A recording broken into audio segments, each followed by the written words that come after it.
usually is. Brown drives, scoop layup off the glass. That's not the first time we've seen a superstar in green and white sacrifice the body. Garnett knocked away.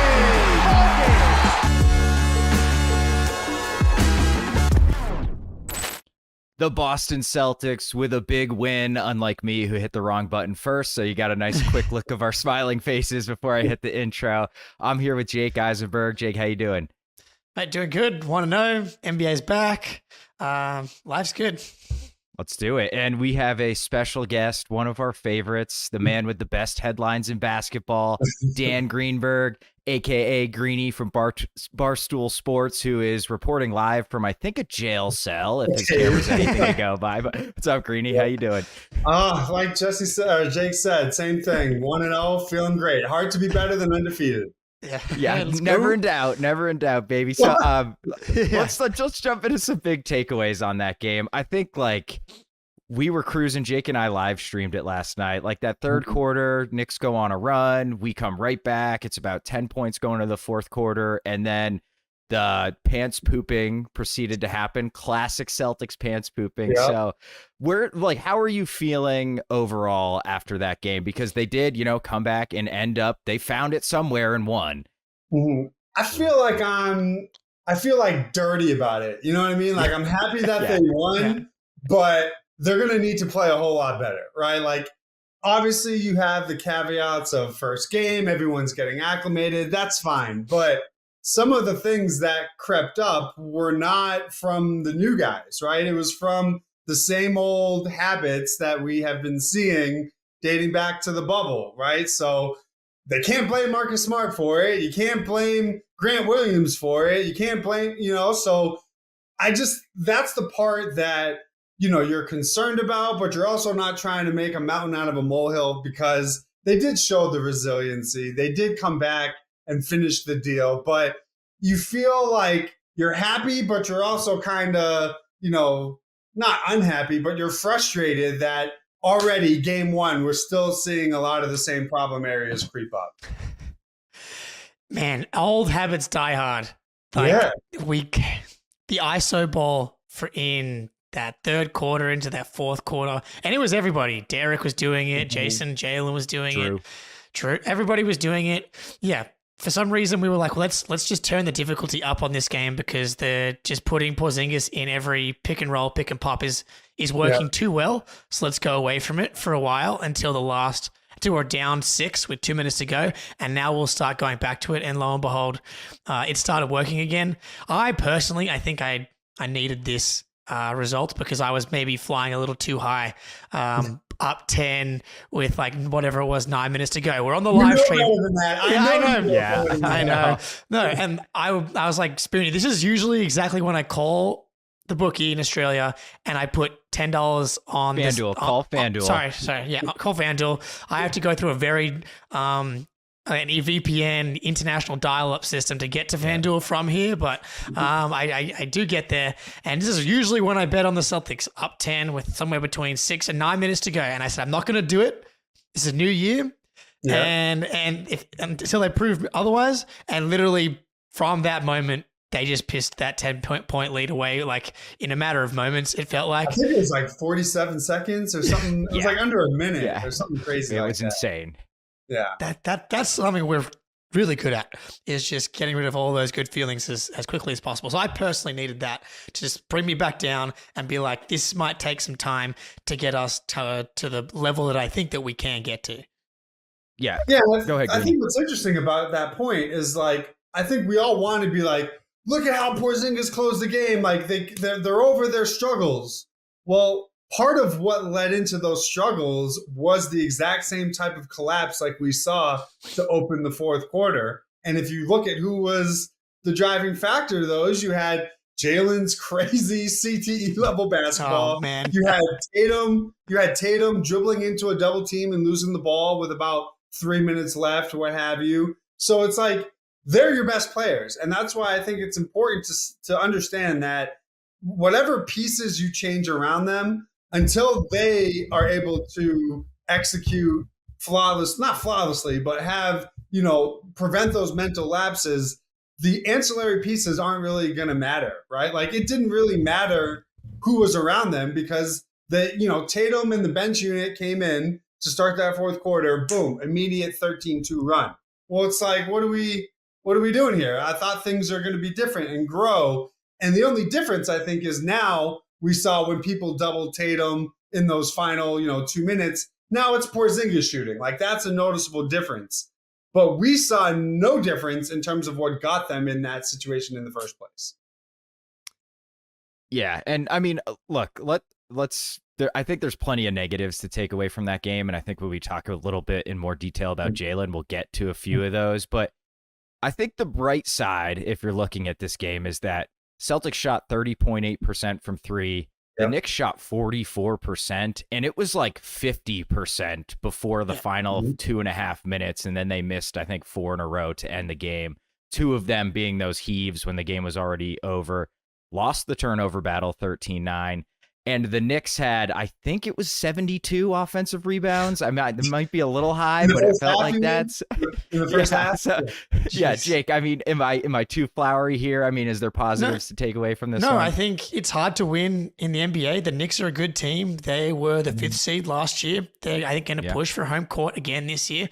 So anytime you just get a win against a plus 500 team, especially when you lose the 3-point battle by that much. I went back and had a look. There's been 14 NBA games played so far. Teams that won the 3-point shooting battle are 12-2.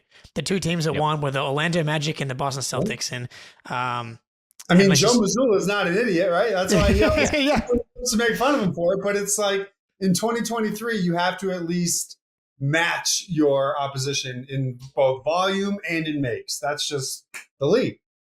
Yeah, so from that perspective, I think for them to get out of there with a win, and look how many times they lose this game where they do collapse and it's just over. Then there's once they lost those leads, it was always a matter of can they hold on just enough to where they win by 1 or 2. But once they ever lost those leads, that was it. For them to come back and actually win this game, that's a good sign.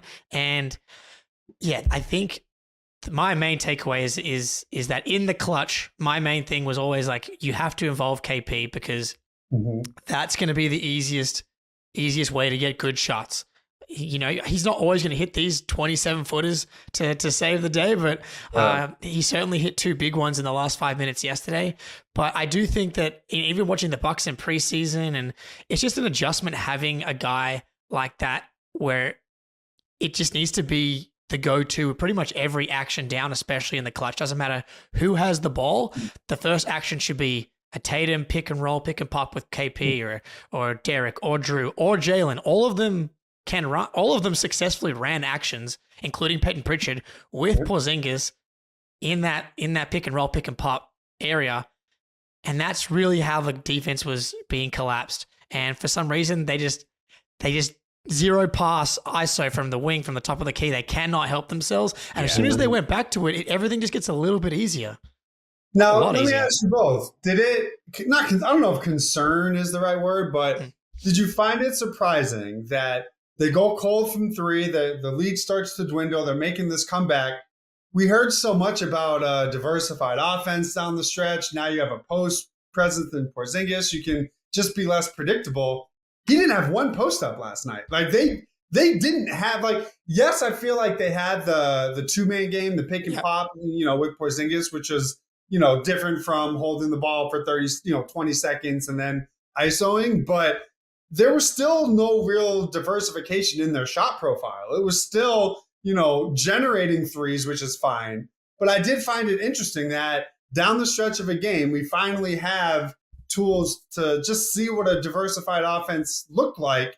And even I think Mazzulla said it after the game, how he needs to start, incorporating different actions for White and all those guys. So were you guys surprised that it really was the same old offensive approach, just now with a different tool? I think one thing I noticed, and maybe I'm wrong here, it did feel like it wasn't as glacially slow as they play often in crunch time. Like it ground to a halt at times, but it wasn't like get the ball over half court with 16 seconds left and all of a sudden you're rushing to get even your first action off. So I will say that looked better. Also, the Knicks are just are weird defense. They don't switch, right? And that's KP isn't Al Jefferson. He's not going to post up Mitchell Robinson or something like that. You need to get a switch where he's got like Quentin Grimes on him. Then he can post that guy up. And the Knicks just don't really give that up, which is why like the pick and pops were wide open because they're just in such a deep drop. So I wonder if it's partially who you're playing and just also like it's all brand new. Drew's been here for like 2.5 weeks. They've not played an actual competitive game with KP. And Jake said it, old habits die hard, man. Like it's going to take some, I think there's going to be growing pains with it. Yeah. I haven't had time to go back and look at this specific thing. I spent most of the morning going back and looking at all of the Jalen's defensive possessions. But I do think they went to Tatum in the post a fair bit in the fourth quarter. I think Tatum, yes. But I was thinking more like initiating offense through Porzingis out of the post was something that I was just thinking, okay, this is going to be a solve for their late game offense. But maybe Spoonie's right. Maybe it's just more, and we should set our expectations of it's more just a matter of getting into sets quicker and being more decisive and not just lackadaisical. Because they did become extremely easy to guard because they just took so long. So maybe it's not that they're going to change the sets they run or their approach. They're just going to get into it quicker. Yeah, I think for me, the thing I noticed and I've wanted the most is like, I think the go-to thing in the last 5 minutes should just be Tatum in the post. Because right now he's either getting to the free throw line, getting a pretty clean look up, or there was one where I think Hartenstein got a kick ball where KP was wide open again on the wing. So that to me, unless they are switching, like Spoonie said, like against the Heat, if they are switching everything or they're going to zone, that's where maybe KP becomes like that go-to in the post. But yeah, when they are playing drop, I do think, you don't want KP posting up Porzingis, but Tatum in the post. That was interesting. I was like, we have this brand new weapon, and while it's nice that he fits into how they were playing before, like seamlessly, maybe they didn't want to show everything. Maybe they're not confident in it. So I am excited to see them against Miami because that's the team, right? This is why they made the trade. This is what we have to see. Everyone will be healthy on Miami's side, so I think that'll give us a better look. No, I don't know. Heat legend Josh Richardson already out tomorrow, I believe. Oh, is he? Oh, yeah. That's bad. We want the Heat fully healthy. They play better when they're missing people, I feel like. I know. KP's line, kind of a weird game for him where he was sort of invisible in the middle 2 quarters, 15 in the first, 30 and 8, 4 blocks, 8 of 15. I think he was 8 and 9 from the line. And just we're talking about using him in the crunch time offense, scam fouls. Like that one foul he got on Hartenstein in the corner, like it was a foul, but he drew that thing out of nothing, man, and had absolutely zero time on the shot clock. So I don't know about you guys, but and he's burying his free throws. Like I think could it have gone better for his first showing as a Celtic? I don't think so. I mean, it's always one of those things where, a guy that skilled, you think, okay, he's gonna hit his open looks and things like that. But for me, I was more surprised, maybe just because, how many possessions of his defense on the Wizards are you seeing? But I love how he just does not get baited by pump fakes because he's just so freaking tall. He's like, you can pump fake all you want. I don't need to jump to impact your shot. And you could tell, like, part of what I was nervous that they were going to be missing with Rob gone is just when he was on the floor, guards just wanted nothing to do with the rim. Even if he wasn't blocking a shot, they knew that he was somewhere in the vicinity. With that gone, I was like, no one's going to be afraid of Luke Cornett. No one's going to be afraid of Al Horford. But you could see that even like they weren't even wanting to do, putbacks with him just around the rim. Like that is an impact that I think people maybe didn't realize fully of just him being on the floor is going to detract people from shooting a little mid-range. He had, I think it was either, I don't know if it was RJ Barrett or maybe it was Julius Randle, but they took like an elbow jumper and he still blocked it. It's like Wembanyama type stuff. So that was surprising, but the fact that he just was not being baited by pump fakes is something that has me excited because that's going to limit him from getting into foul trouble. He's not going to have those Rob where he's just taking every baited pump fake. And if they're going to be going up against Jimmy Butler, I need you to stay home on every fake possible. Yeah, I didn't even think about that. We don't have to worry about Rob biting on all of the pump fakes anymore. Yeah. he was immense defensively. I think. Yeah. When you watch some of these teams that have those anchors, he really did look like that for every position that he was out there, deterring people coming into the lane. I played that clip that also had sound over it. I can get this. I think this one has no sound. So yeah, I think Porzingis defensively was immense, but offensively, everybody seemed to be able to get it going with Porzingis, which I think is the whole. But this is what you think you're talking about. Yeah, see, like, he doesn't jump. Yeah.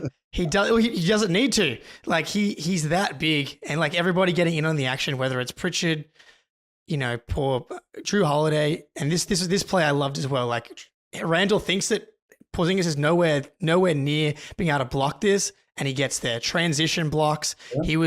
He was literally everywhere, and then he makes life easy for Jaylen Brown, which I think on a day like yesterday, you need to kind of simplify things for Jaylen Brown, and then of course the unbelievable dagger, right? So everything that was advertised about Porzingis, he did yesterday, and so that's I think you can best describe it as it took one game for us to see Brad Stevens' vision, right? This was it. It was the pick and pop option. The 2-man game is lethal right from the jump.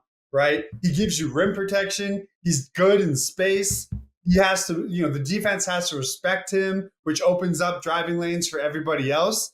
Every single thing that Brad talked about when he had that interview, right after the trade of how everything is based on, can you make the Jays' life easier? We saw it on both ends in this game. And I honestly, I can't remember a debut where on both ends of the floor, you saw every single part of Brad's vision, right? There's usually, all right, he was great on offense, but he was a little slow to pick things up defensively. No, it was everything from the opening tip was you want to say he's the perfect player for this system. It's just if he gets hurt, I'm going to have an existential crisis. Let me just put it that way. Yeah, well, I mean, he did play 37 minutes last night, so Joe definitely pushed limits there. Yeah, look, it wasn't quite the same level as Evan Fournier's debut, exactly. who I don't think hit a shot for the first few games as a Celtic. Yep. Derek White's debut, I remember, against the Nuggets was pretty excellent, where he made his shots, but then proceeded to miss his shots for the next, pretty much till the following season, really. But yeah, so this was the perfect debut. You can't ask any more from Porzingis, and to do it in the Knicks in MSG where they're chanting "fuck Porzingis," and for him to get asked about it as well, and just be like, "Yeah, I appreciate that they're talking about me, and I hope they have a good life." And you know what? And what's one of the not reservations, but I think one of the questions I think is fair is now that he's out of insignificant basketball in Washington. What is he going to be like in these big pressure-filled moments? And we're not going to be able to answer that in terms of what will happen in a playoff series. But I think there is something to be said about how the game was sort of in the balance on the road in a hostile environment. They're screaming, fuck Porzingis, whatever. He buried them. And that's the type of killer mindset where you're like, okay, maybe this dude, everyone had always had that soft moniker, mentally weak, whatever. Maybe now he's entering his NBA prime. He's in a great basketball situation. He's healthy. He had that dog in him, right? That was noticeable. He was grabbing rebounds and flinging around and hitting Hartenstein in the face. Those were things that I just was curious about. Just because when you're playing for the Wizards and a game hasn't mattered for 7 months. How do you know what's going to happen on the road against a good team in a high pressure moment? And he was nails. He didn't turn the ball over. He got to the line. He hit his threes. He was effective defensively. Based on what we have to evaluate him, you've got to say, okay, if they're in a tight spot, I think I'll be able to rely on him to come through. Yeah. Look, Porzingis has had such a weird career. Knicks fans should be the first ones to tell you when he first came in, obviously he was, electric as a rookie. He was, depoy level player. Really, like he did have that dog in him originally when he was in New York, and things just kind of went sideways. Not necessarily so much for what he was doing on the court with the Knicks, and then the fit with the Mavs was just weird, and the Wizards didn't matter. But like these Euro guys, Jokic talks about it all the time, where they're like, "Did you think this environment was intense?" He's like, "Brother, I've played in Serbia," and like, and you do see these videos from these guys playing in Europe where there's like flares and the ground's like shaking, beer cans hitting the court. Yeah, like Porzingis is Latvia. I was gonna say Lithuania, Latvia, the Latvian hero, right? He's been playing big games in Latvia for years, and the passion and the emotion and the pressure that goes into those games is real. So you are right to see it in the NBA for the Celtics on night one in a hostile environment, revenge game. I mean, and I think it says something that, Tatum trusts him in that moment, right? Like that tells you something right away also. So if Tatum's going to trust him and then he comes through in those moments, I think that just helps subconsciously them not have to say, okay, I need to rely on ISO basketball where nobody else can touch the ball. Now you can say, okay, we have this 7'5" unicorn that isn't going to shy away from the moment. And I think part of what they had to get away from was at the end of these games, nobody felt like they wanted to shoot. So Marcus Smart was like, all right, I guess I'm going to be the one that has the guts to take it. If they could have another option who's a better shooter, have the stones and not be afraid of the moment, I think that is going to alleviate some of the late game crunch time issues also, because, you can just have that confidence and trust where, you don't just have to, I don't want it. Here, Smart, you just shoot it and take it. I think that is, if that's now Porzingis, like we saw in that clip with 1:30 left, I think you're feeling a little bit better about yourself.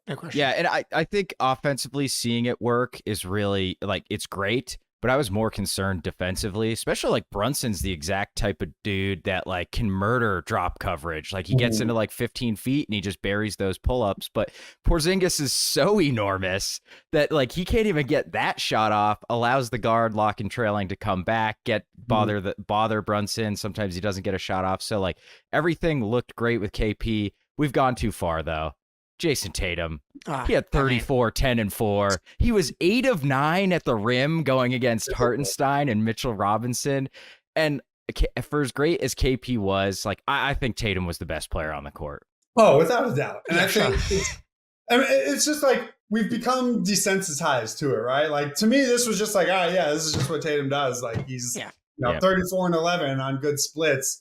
But I think it was noticeably different how aggressive he was, right? There was I only remember maybe it was like one or two. He had a little post fadeaway where you're like, I wish you maybe did an up and under there and, whatever, but he gets the benefit of the doubt given how well he shot the ball. So I thought his aggressiveness was, and how he attacked the rim was noticeable. And we can't ignore the pull-up three. If this pull-up three is back and he's not shooting 29% like he did last year, if he's going to flirt with like the high 30s like he did 2 years ago, what do you do? See ya. What do you do? Yeah, look, I think Celtics fans have spent so much time arguing, or maybe I'll speak for myself, pushing for the idea that Tatum is like right in this tier, just below Jokic, Giannis, Steph for me. Like he's right at the top of that list, and he has felt like he hasn't gotten fully like that kind of respect. But then all of a sudden, he just does it every single night. And so it's like, we don't even need to talk about it because, he is the MVP candidate. Zach Lowe picking him to win MVP. Devin Booker being right there. Luka Doncic being right there. Those are like the three guys kind of bandied about as being like that next group of like MVP candidates like year in, year out. And all three of them went off for like 34, 12, and 7 or 8 or whatever it was. Tatum only taking 8 3-point attempts is right I think what you're talking about there, Greenie, where like everyone's been talking about, is it the wrist? Did he gain too much muscle? Which I have just been like so strongly against the idea of this thing like being anything. That's like your 13th reason right there. Yeah. Dude, it's absurd to me. Like every NBA player gets bigger and stronger. All of the catch and shoot numbers and the free throw numbers have been identical, have been really good, despite him gaining pretty much the same amount of muscle every single year. And so to us, he's been taking 2 to 3 shots that are just bad every game.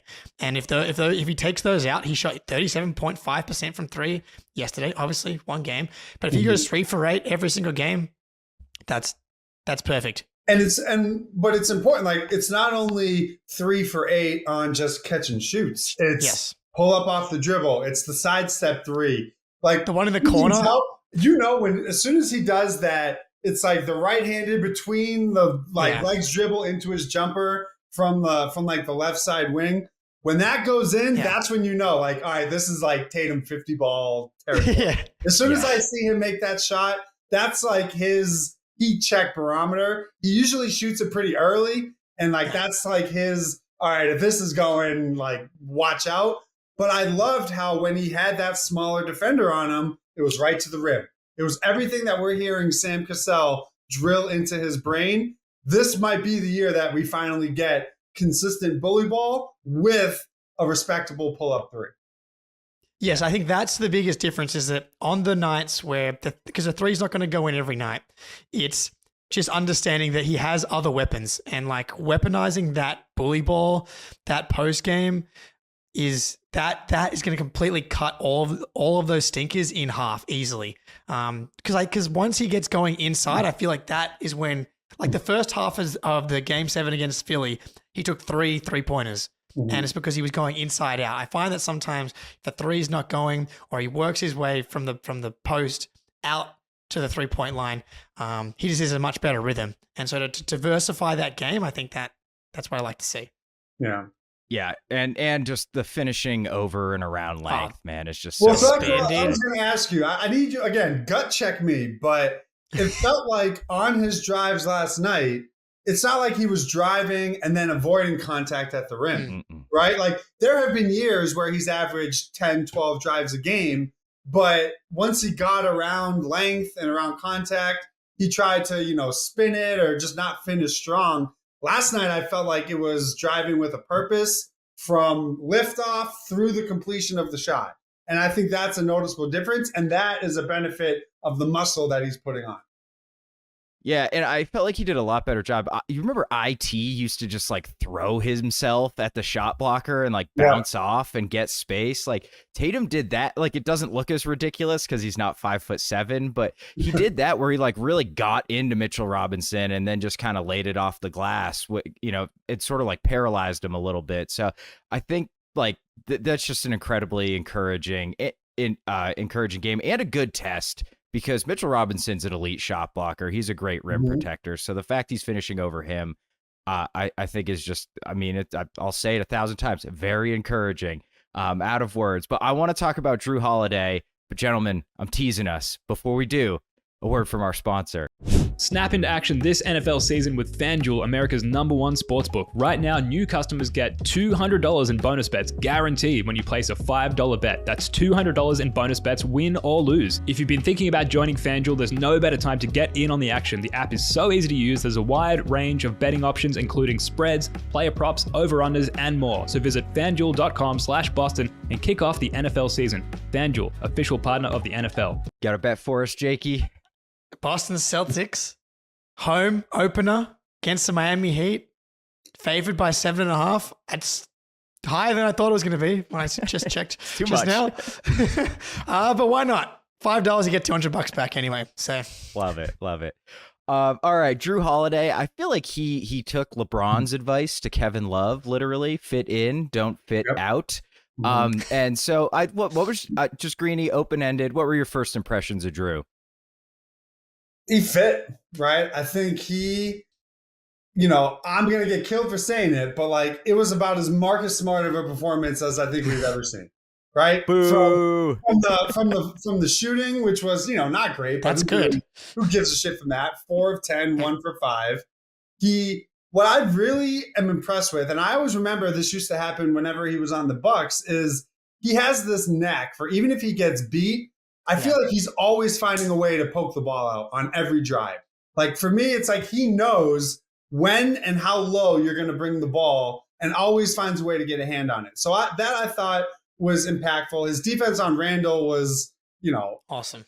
He usually can't guard positions up like that, right? His strength is usually on ball against these smaller, quicker defenders. So to see him handle Randall the way he did, I think it was 1 of 10, in their personal matchup was great. I think, more so with him, we have to be a little bit more lenient in terms of him getting acclimated because Porzingis' adjustment is you're open, shoot the ball, right? With Drew, it's going to be a lot more initiating offense, being that floor general.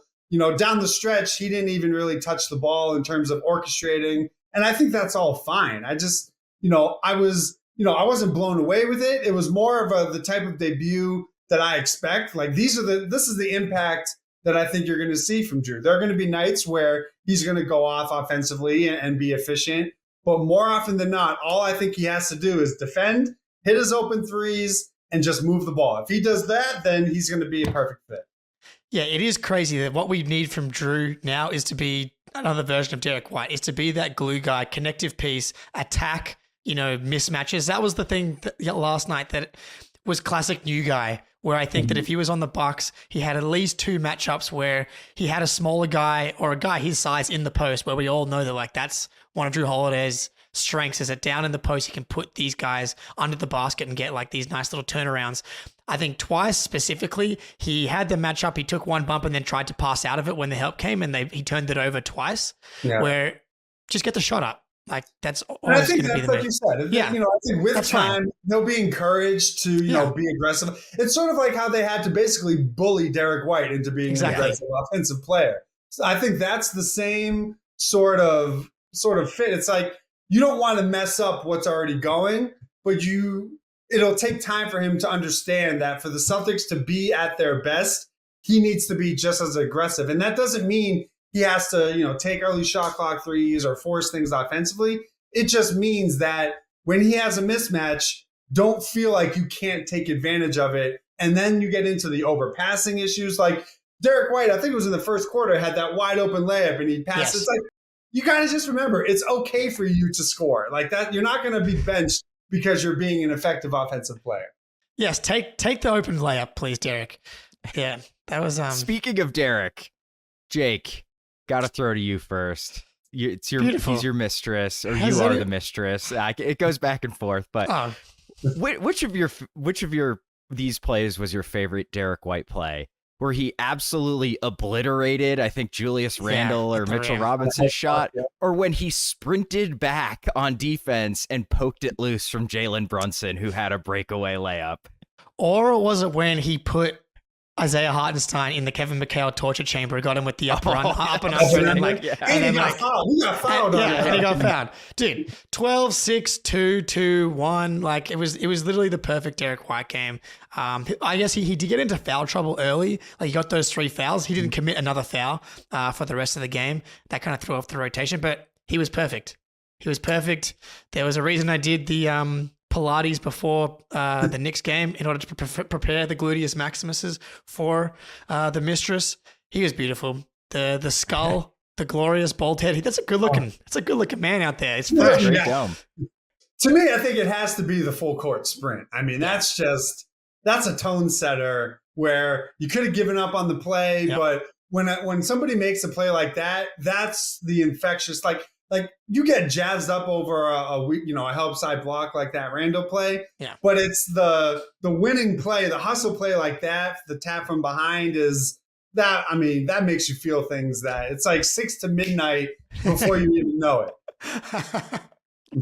I mean, you're right, Jake. And his defense, him and Drew down the last 3 minutes when we really need to turn the screws and win the game. Their defense was incredible. Those two were absolutely flying around, and just watching them funnel people to Porzingis and just you hit the brick wall. Sorry, gentlemen. It was a thing of beauty. Those two are going to destroy teams all year. Okay. What is there more to say about Derek other than he was perfect as per usual? Well, the only thing left to say is they better cut the check. That's what's left. Right. Yeah. Extend that man. Yeah. Okay. Jaylen Brown. 4 of 11, 2 turnovers, 5 fouls. I believe 6 boards and 5 assists, though. Mm-hmm. Are you worried about Jaylen Brown's performance, Jake?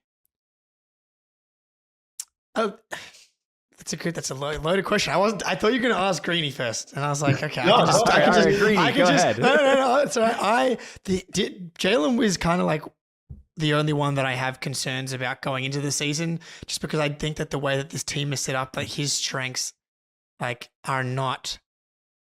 He's not built for like this 0.5 read and react offense, kind of like the rest of this team is. Like I kind of trust Tatum, Derek, Drew, and even Porzingis to make quick decisions. I do think that Jaylen's role is going to change or should change quite a bit compared to last year. So I actually do think that Jaylen might have the hardest adjustment out of anyone. I kind of believe that Drew can adjust pretty quickly to a new role night to night pretty easily. And I do think that that's where we saw some of the issues with Jaylen last night,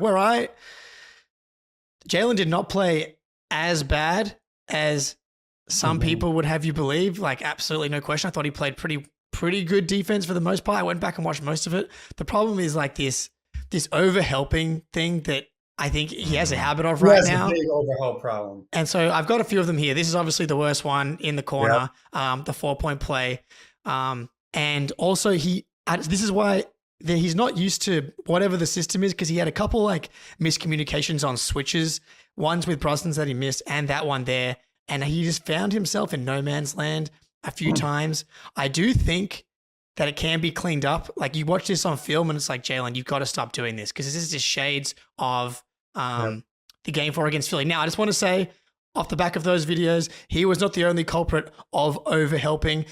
Plenty of guys did this. Drew Holiday had great defense on Brunson here, and Al Horford sucked way too far down and led to a wide open 3. There was another one here where Jaylen actually contained Brunson really well and was containing Brunson quite well, and then Drew sucked down too much, which led to an overhelp. And then Tatum gets caught in no man's land here on a wide open RJ Barrett 3. So like, it wasn't just Jaylen. I think that he, Marcus Smart's gone, as you said, Greenie. So people are looking for the guy. It's going to be Jaylen this year, partly because of the contract. I would agree with you, right? Like, big picture, am I nervous about his performance? No. I mean, he has a large enough sample where it's like pump the brakes. Having said that, that doesn't excuse his extremely loud mistakes, right? Like we're still seeing people like to say he doesn't have a left hand, and I disagree.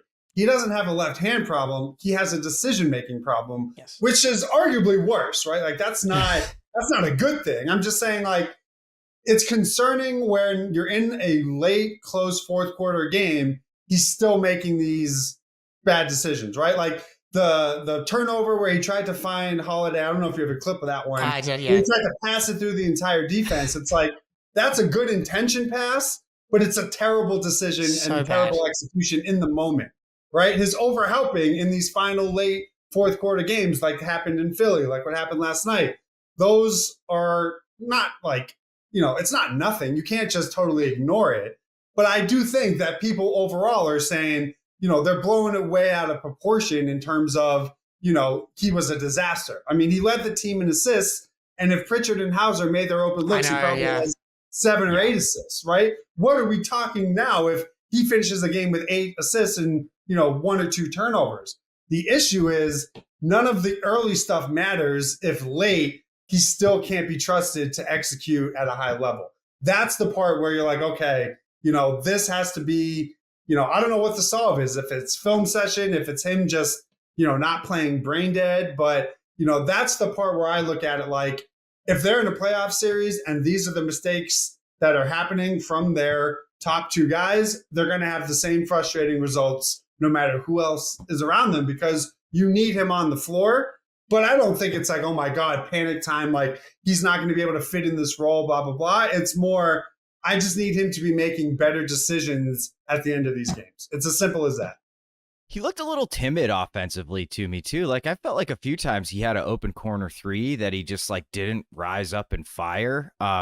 And I think like he probably, Jake, you said it, he has the biggest adjustment with Porzingis' arrival, right? He goes from like the clear, nobody else is even close to getting the second most shots on the team to kind of being like the third option at times, especially since that Tatum KP makes so much sense in 2-man actions together that Jalen's just going to have a little bit less of the ball. So I think he's got to find his spots a little bit better. And I think it goes back to like, it's just going to take reps. The passing, I think, is really encouraging though, because he passed a few guys open. He had that one little dump off pass to Derek White for an easy layup. That is a pass I cannot remember him really ever making. So that one, and then there was the drive in traffic and then kick out to Pritchard, who missed the three. Both of those plays are turnovers last year. Because he's probably not even looking to make that pass. So it's like you have to look at his game. You have to take a step back and say, yes, he's making these really terrible mistakes at the worst time. But the problem areas that everyone wanted him to work on and show improvement on, we saw last night. Like, I'm not worried about his 4 of 11, whatever. I mean, we know he can shoot and score the ball. And I'm honestly not even that worried about the pecking order in terms of second or third option, because I do think we'll have nights like last night where it's KP's night. Friday, for all we know, could be the only person that I feel like has field goal attempts and usage set in stone is Jayson Tatum. Everybody else, it's going to fluctuate. And if it's a night where KP can't miss, I want him to be the second guy. And I think it says something that Jalen didn't force his shots. He instead tried to find guys on his drives. He only took 11 shots last night. That easily could have been 14, 15 if he had forced things offensively. And they missed him open in the corner at least twice, like wide open. Like Tatum, like really easy play. I'm forgetting who the other one was as well.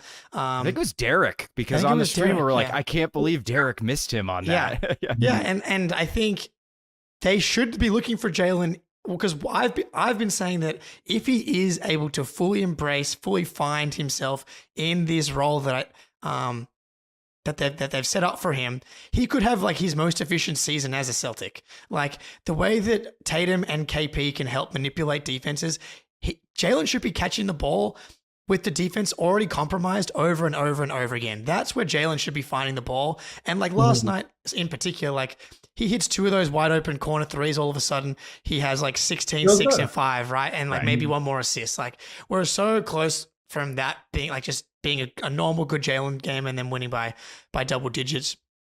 Was it a good Jaylen Brown game overall? No. But like I'm not worried about. I'm long term. I'm confident that they will find and he will find himself in this offense and we'll be okay. Now, I wonder, I wouldn't claim to ever know what he's thinking, but I do wonder, everyone always talks about, this contract, he has to be, this certain level.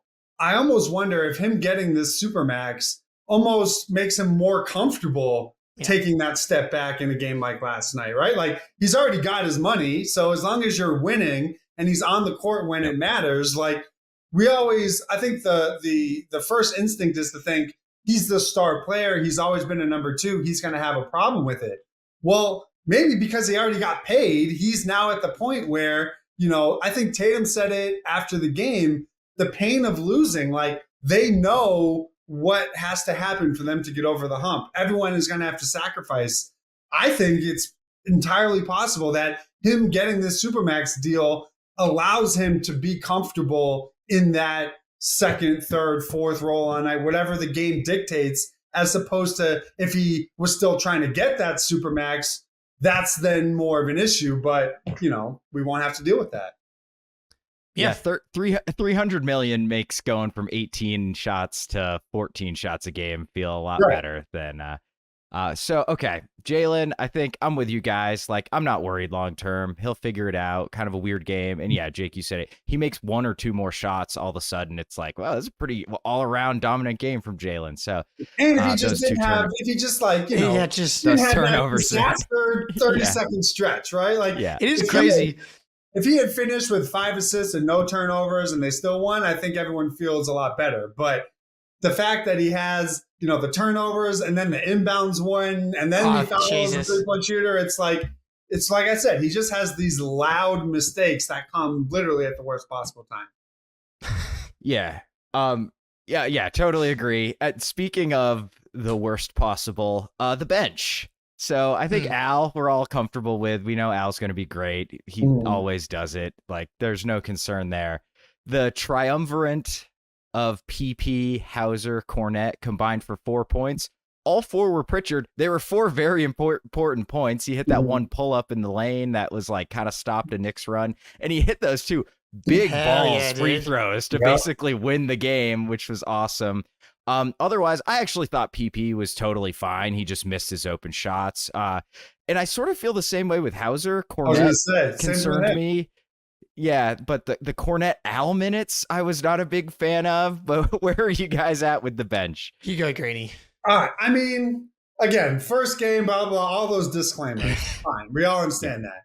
My fear is it really kept giving me flashbacks of the 21-22 season when their bench needed a shot creator, some sort of jolt of consistent offense. And that's why they traded for Malcolm Brogdon, right? You now have a bench where your shooters, if they're not shooting, like if they can't even make an open 3, that's basically what their entire bench offense is going to be, especially if you're not going to play your high energy Stevens, Brissett's, guys that can buy you like a putback point, offensive rebound, what have you. I just felt like watching Pritchard play, even though he was, mostly fine, he just wasn't impactful offensively, right? We didn't see him really manipulate the pick and roll like we saw in the preseason. That's the concerning part, because those were the things that forced Brad's hand in trading for an offensive-minded shot creator in Brogdon. So my fear is I don't think they're going to go 0 for 7 for 3 every night. Like, no. Shooting regression is going to be what it's going to be. My fear is that they don't have the shot creation on their bench right now. And we saw in their playoff run when they got to the finals how important that need was. So even though their top 6, top 7 is great, you have a lot of basketball to get to before you can only play 7, 8 guys in a game consistently. So I'm nervous. Like, I'm thinking at the trade deadline, what's the move? Is it a big to, get us out of the Cornette experience? Or is it a consistent, like, they're going to have so many needs, you would think at that time, it's going to be fascinating to see how they fill it, because nothing we saw last night told us that they're going to be getting 20, 30 points consistently from their second unit. Yeah. The Cornette minutes when you're not starting double bigs, I don't understand why that is necessary. That was like the biggest issue for me. I'm completely confident in Pritchard and Hauser knocking down open threes. Both of them have, like, Hauser in particular has a 7-year track record going back to college of being a 40+%, yeah, like on serious volume. My favorite, his sophomore year, being 49% on like 6 attempts. Pritchard is the same, 38% on like 7-year, 8-year. He was 100% from the free throw line in his second year in the NBA, which is why on the stream I was like, get Pritchard in the game for this last play. He's who I want. If they are going to sub someone, I do think that Joe can manipulate the bench so that, like, whoever's out there, whether it's Tatum, Derek, Drew, I'd put Jalen 4th on this list. All 3 of those guys, Derek, Drew, and Jayson, can just be like the lead ball handler for bench units to me, where you're running pick and roll, pick and pop with Porzingis or Horford, and you're just simplifying those units. Like, Joe went to a lineup of Hauser, Pritchard, Cornette, Jalen, and Horford. There's no reason. There's just no need. That can't be. That just can't be. So I think that you gotta have one of the 3 ball handlers out there that you really trust at all times. What's crazy is, like, even when we saw the Tatum and bench lineup to start the fourth quarter, you saw the same offensive stagnant. Yeah. It wasn't, you can't just say, all right, we got Tatum on the floor, we're going to be good. Can't we? I know, but like, it just kept reminding me of the 2022 season, where it was so glaring that they needed that offensive juice coming off the bench, which almost makes me think, like, do you go back to a double big starting lineup so you can have maybe White coming off the bench? I don't know if that's the answer. I'm weary that we're not going to have the same problems we saw during the finals run. I wonder, Pritchard to me looked very tentative, and watching him get that mid-range pull up in the lane was huge, obviously, because they needed it, but I thought good for his confidence. We need to find out if his ability to get buckets in that 6-man role is even possible, because obviously he doesn't have the same athleticism and size as someone like Malcolm Brogdon. He's not going to be, the level of scorer as Malcolm Brogdon is night in, night out in the NBA, probably.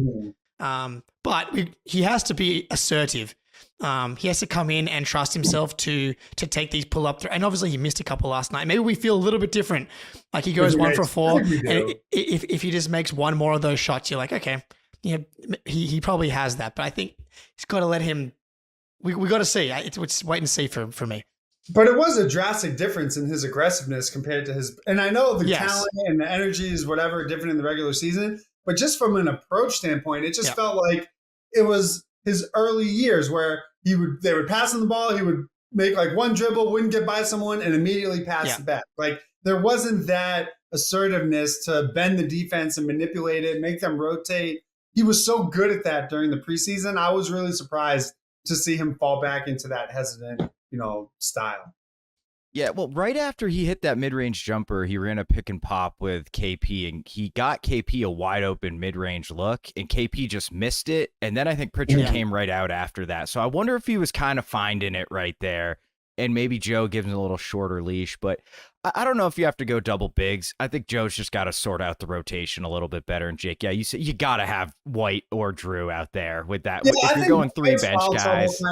White's foul trouble kind of messed that up, right? But I think in a normal rotation setting, you'll see, at least one of the other primary ball handlers out there. Also, I'm the Lamar Stevens guy. I know Jack Simone in the chat, he's a Lamar Stevens guy. Go read his profile, his article on Lamar Stevens. Yes. But whether it's Svi, I don't know how many words you wrote about Svi, Brissett, Lamar Stevens, and Banton in the offseason. We certainly spent a shitload of time talking about him.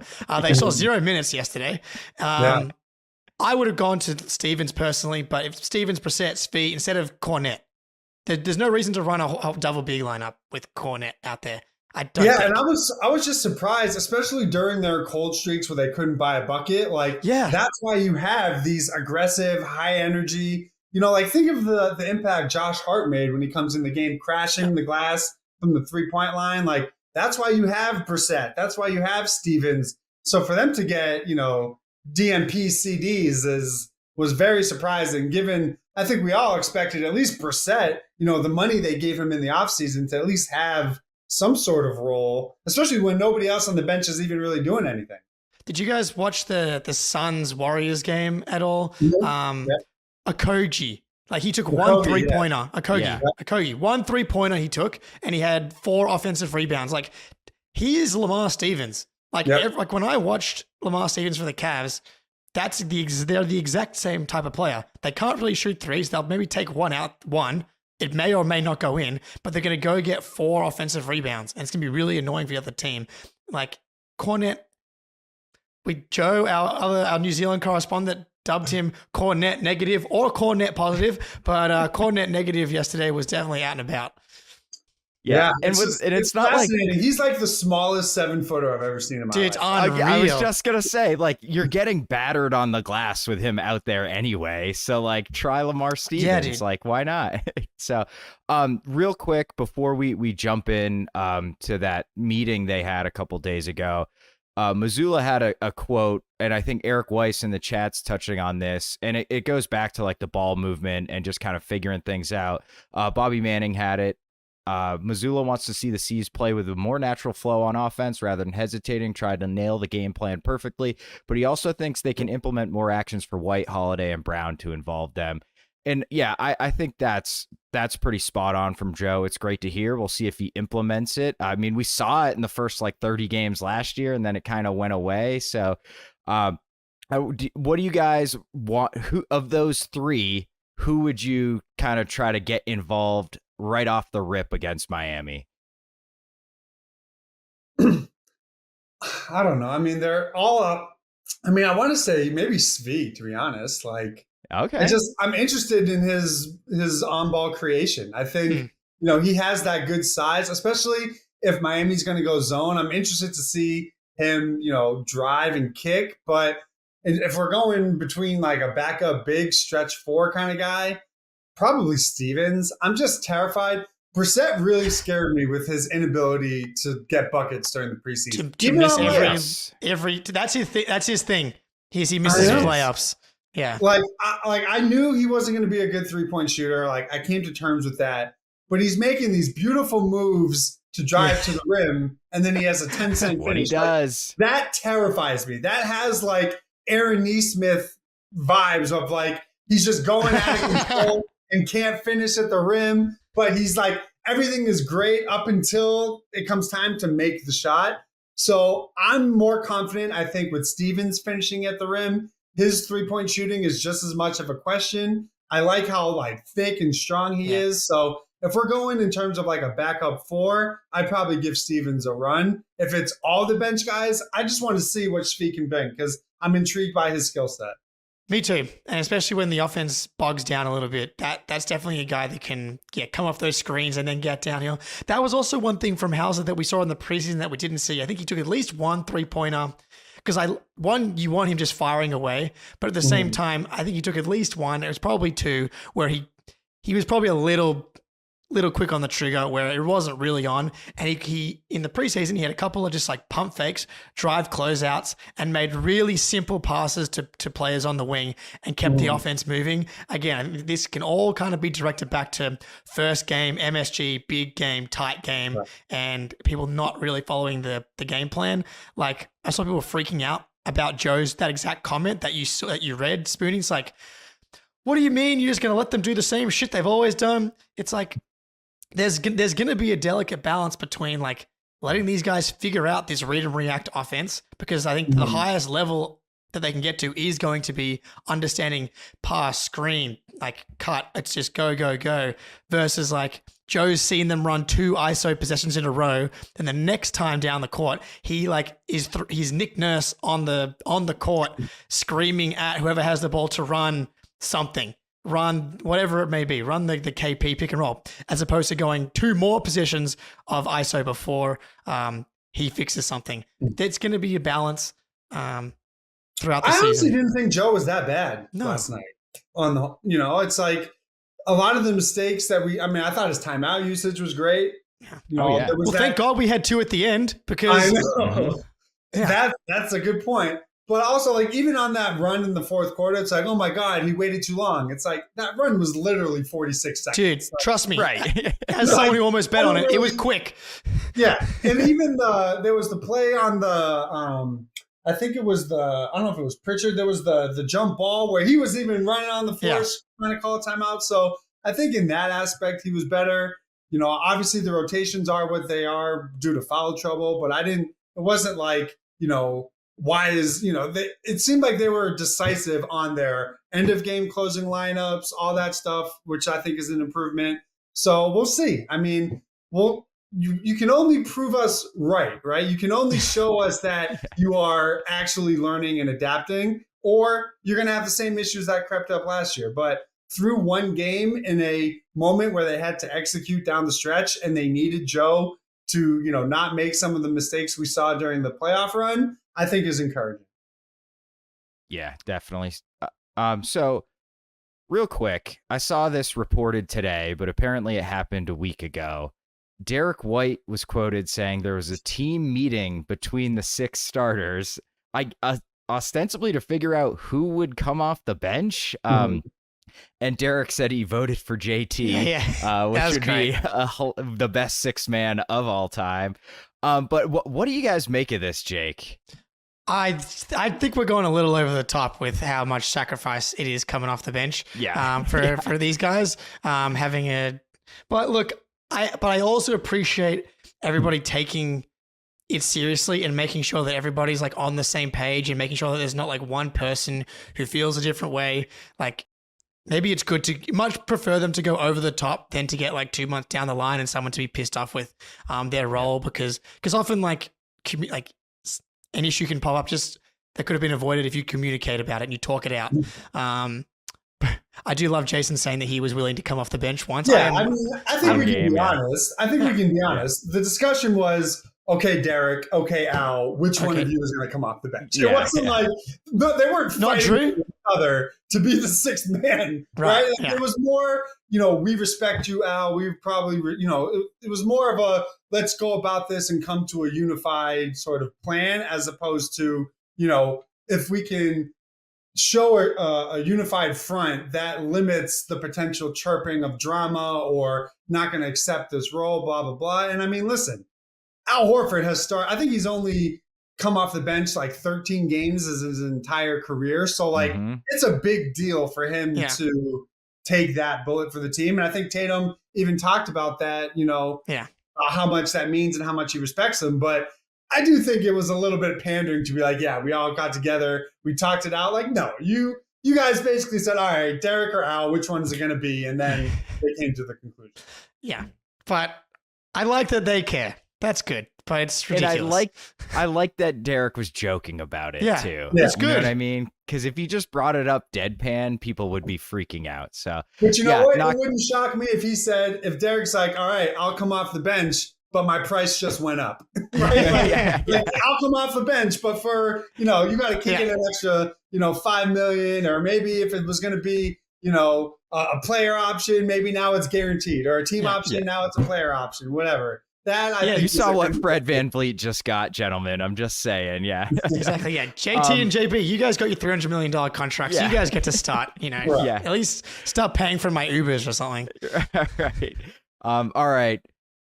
MSG, big game. Knicks are a great team. Out of the frying pan into the heat. Miami on Friday. You guys like that? Huh? I just thought of that too. Yeah, you almost do this, for a So Miami on Friday. I think Miami is probably the team I least like watching us play against. Them and the Knicks actually are probably the two. Very close.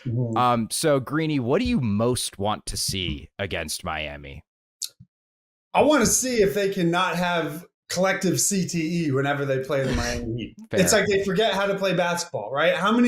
We've seen different iterations. We've seen different coaches. It's all the same thing. So now that you have this, you made this Porzingis trade because of how Miami switches, because of how they defend you.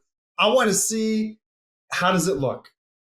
It doesn't have to be perfect, but I just don't want to see the same old decision mistakes from the two best players, driving into traffic with no plan, like all the things we know and that have gotten them in trouble in the past. I think it's sort of like a mental hurdle game, kind of like when they played the Warriors after the finals, right? Like this is just one of 82, but it means more. And I think anyone that suggests that it doesn't is lying, because this team beat you 3 times on your home floor to rob you from getting back to the finals. If that doesn't piss you off and make you just want to absolutely pummel them and play smart, fundamental basketball, like, what are we doing? Because the talent level is, it's not close, right? We all know that. But the game isn't played on paper. And the Heat, as well as anybody in the league, negate that talent disparity, especially when it comes to playing the Celtics. So for me, I just want to see them not get punked by Jimmy Butler and Bam Adebayo. Just show me you can fight back and execute. And because it's going to be a close game in the fourth quarter, no matter what the previous 3 look like. All the Heat do is play clutch games. They just had a clutch time win last night against the Pistons. They won by a point. It's going to come the same way you knew every game against the Knicks is going to be a battle and close at the end. I want to see if they have the guts to actually, make a difference and play good Celtics basketball. Yeah, the Heat blew. They went up 19 with like 8 minutes to go in the fourth quarter and ended up like devil magicking their way out of a Pistons loss last night. Typical. I will say, the Celtics played the Heat in the second game of the season last year as well. And they kind of just like wire to wire won that one, because it felt like they came in with a similar attitude to what you're talking about, because they were like, that series should not have gone 7. If it didn't go 7, we wouldn't have been like out on our legs for that Warriors series. They should come in with the same level of focus. The problem is with me, I don't think like the Heat in the regular season even matters. I think that the Celtics actually, I think the Celtics win this game because they're actually going to come in with that level of focus at home. I think that they win wire to wire. Maybe it's not a blowout, but it's like they comfortably win the game. But I'm just going to be like, this doesn't matter because the devil magic doesn't start till the playoffs. That's kind of right. Like, I don't think if they win this game, I think you'd be an idiot to say, okay, this now means X if they were to face the playoffs. For me, this is more just about having some freaking pride and not losing to the Heat 4 straight times on your home floor. Like, give me a break. I want to see. Oh, go ahead. So who's it going to be? Who's it going to be? Like, there's going to be, because I called like the RJ Barrett thing. I mean, anyone could have called that yesterday, right? He was going to go like and have 20 points yesterday. Let's say with Highsmith. He's making 6 right? threes. Yeah, I've been on that him too. Yeah, 100%. He's making 6 threes, or I'll have some sort of annoying Kyle Lowry bullshit. Like, that's all. You can take that to the bank. But I just want to see when that happens. Will we see the same type of resolve like we saw last night, or are they going to shit their pants like they did in the Eastern Conference Finals? You know what I want to see? Kristaps Porzingis banging like 8 mid-range jumpers against the zone, like right on the nail. Just put him at the free throw line, right at the nail. He's 7'9". You can't block his shot. Good luck, Bam. Sorry, buddy. So I hope the Heat go zone. Yeah, go ahead. Highsmith's out tomorrow too. Okay, Highsmith and Josh Richardson are out tomorrow. All right, well, that just means the rookie out of UCLA is going to have Cole Swider or something. Swider, dude. Shit. Yeah. God damn it. All right, gentlemen. So Greenie, Jake's on for a win. I think we win this one. Greenie, we going dub tomorrow night? I just think home opener, the crowd should be juiced. Friday night at the Garden. I mean, given who the opponent is, I just think as long as they don't just show up and assume they're going to win just because it's Friday night at the Garden and everyone's hammered, I think they should be able to win, especially because I expect Jalen to bounce back. I expect Drew to feel, more comfortable. There may be some regression from Porzingis and whatnot just because he was so outrageous. But if the Celtics play to their potential, they should have no problem. The issue is no team makes them underperform like the Miami Heat did. Yeah. Hell yeah. I know Aussie Phil's asking in the chat here about a potential playback watch party. I might be going live. I'm not sure if the other guys can make it, but I might fire up the playback room for the Heat game because I'll be watching it anyway. So Aussie Phil, at least you and me will be in there, and Greenie, obviously, you're also welcome too. But I'm a mess. You don't want to be around me during those we are too. I will be at the in-laws. Okay, so nice. Yeah. Way better than watching the game on Playback. All right, gentlemen, do we have anything else? If not, I'm going to wrap this thing up. Greenie, where can folks find you? On X, Twitter, whatever we're calling it, @StoolGreenie, BarstoolSports.com. Every day, basketball, NBA, Celtics, of course, and appreciate everyone that reads, clicks, interacts. Even if I get triggered and argue with you over Twitter, I always appreciate it. Jake, thank you as always, man. Love your work. We are out.